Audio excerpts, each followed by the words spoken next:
mobilité ont de particulier quand elles sont nourries par le jazz? Alors, il faut repartir de ce fameux cliché du mouvement tel qu'il est exprimé par Kwaole. Donc il dit, un des clichés du jazz est de mettre les musiciens en mouvement. Et si je lis la suite de la citation, il dit, mais quand on voit Coltrane jouer, il ne bouge pas. Le mouvement est dans la musique et à l'intérieur de son corps.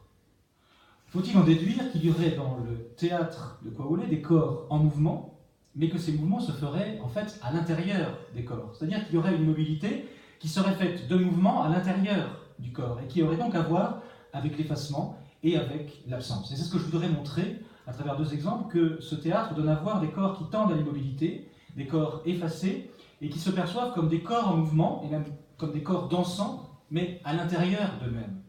Je vais essayer de faire ça avec deux exemples. Le premier, c'est Bintou, dont je parlais à l'instant. En fait, cette pièce repose sur une dramaturgie spécifique, puisqu'on a un personnage, le personnage principal, éponyme, qui, à l'intérieur du corps qu'elle donne à voir au spectateur, dissimule un corps dansant. C'est donc un corps effacé. Et tout l'enjeu de la pièce, pour le personnage, ça va être de donner à voir ce corps dansant. Alors ça commence de façon très simple. Au tout début de la pièce, vous avez un chœur qui présente les trois seules choses que Bintou aimait et qui donc la constituent positivement.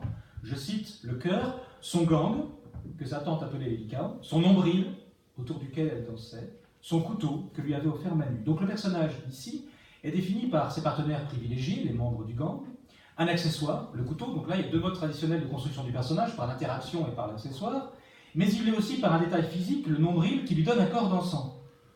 La danse est donc un élément, et là je le souligne parce que c'est relativement rare, un élément primordial dans la construction et dans l'identité du personnage. Or, si le spectateur voit, et très vite, le gang et le couteau, cette danse qui la constitue n'est jamais donnée à voir dans la pièce. Ça signifie que le corps qui caractérise et qui construit le personnage reste invisible, enfoui en quelque sorte dans le corps visible.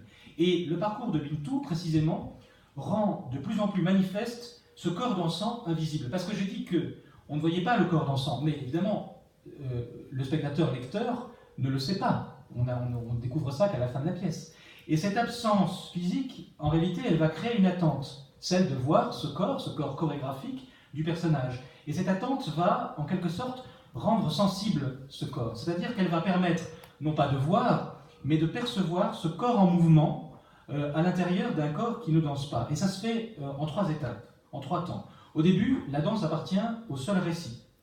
Il y a plusieurs éléments qui, dans la parole des différents personnages, construisent, mais de façon donc abstraite, le corps de Bintou. Par exemple, dans la première scène, le chœur apprend au spectateur que Bintou s'est beaucoup entraînée et que maintenant elle danse comme une déesse, la danse du ventre. Donc on est encore dans le domaine de la danse hors scène. Puis, ce qui fait monter d'un cran le suspense, on montre soudain l'entrée de Bintou sur scène, dans l'appartement de la famille, au moment où elle vient tout juste de danser, jouer la didascalie.